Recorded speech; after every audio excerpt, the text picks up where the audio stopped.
और खबर बिहार के सियासी गलियारों से, जहां एनडीए की आज अहम प्रेस कॉन्फ्रेंस रखी गई है। उपचुनाव के उम्मीदवारों का ऐलान हो सकता है। आज से दोनों सीटों के लिए नामांकन की प्रक्रिया शुरू हो गई है। महागठबंधन में कुशेश्वर स्थान सीट पर घमासान है। बिहार विधानसभा चुनाव के लिए आज से दोनों सीटों पर नामांकन की प्रक्रिया शुरू हो गई है, लेकिन अब तक महागठबंधन में सीटों का बंटवारा नहीं हो पाया। कुशेश्वर स्थान से पार्टी प्रत्याशी के चयन के लिए कांग्रेस ने 4 सदस्यीय कमेटी का गठन किया है। कमेटी से चयनित उम्मीदवारों के नामों की सूची 2 अक्टूबर तक मांगी गई है। कांग्रेस के बिहार प्रभारी भक्त चरण दास ने इस विधानसभा क्षेत्र की स्थिति की जानकारी देने और उम्मीदवारों के चयन के लिए जो कमेटी बनाई गई है उसमें आनंद माधव, कैसर खान, आईपी गुप्ता, अजय पासवान को शामिल किया गया है। इस सीट को लेकर कांग्रेस और उसकी सहयोगी आरजेडी में खींचतान जारी है। हालांकि कांग्रेस का दावा है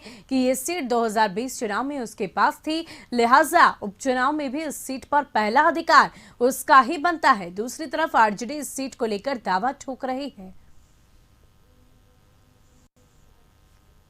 और इस पूरी खबर की अधिक जानकारी के लिए न्यूज रूम से हमारे bureau chief Ashok Mishra live जुड़ चुके हैं। अशोक, क्या कुछ जानकारी है आज इस प्रेस कॉन्फ्रेंस के माध्यम से एनडीए के में जेडीयू की तरफ से किन नामों की घोषणा की जा सकती है?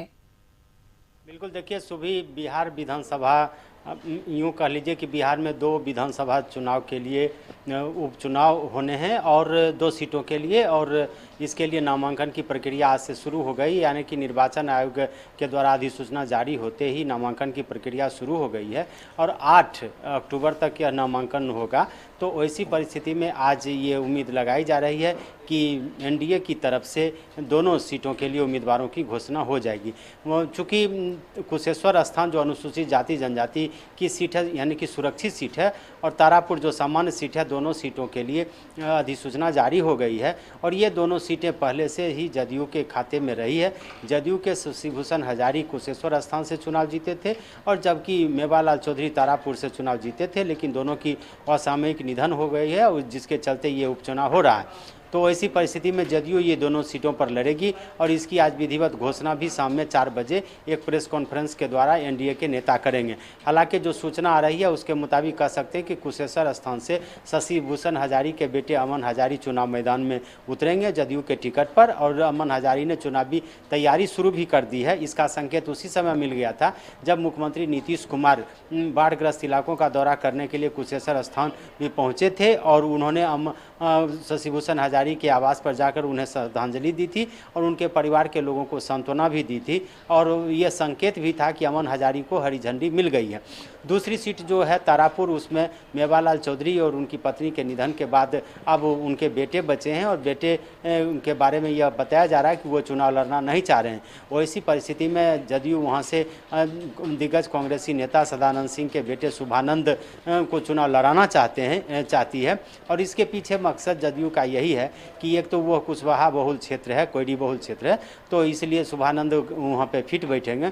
दूसरी तरफ कांग्रेस के दिग्गज नेता सदानंद सिंह के बेटे होने के कारण जो कांग्रेस समर्थक हैं उनका भी समर्थन शुभानंद को मिलेगा। तो ऐसी परिस्थिति में कह सकते हैं कि एनडीए के में बिल्कुल सब कुछ साफ है। अब सिर्फ औपचारिकता का निर्वाह होना है और वह शाम 4 बजे इसकी घोषणा हो सकती है। लेकिन इसमें एक बड़ी बात यह भी है कि कुछ तारापुर शकुनी चौधरी और सम्राट चौधरी का भी गृह विधानसभा है, और सम्राट चौधरी अभी पंचायती राज मंत्री भी हैं, तो उनकी भी इच्छा थी कि उनके परिवार के किसी सदस्य को चुनाव मैदान में उतारा जाए।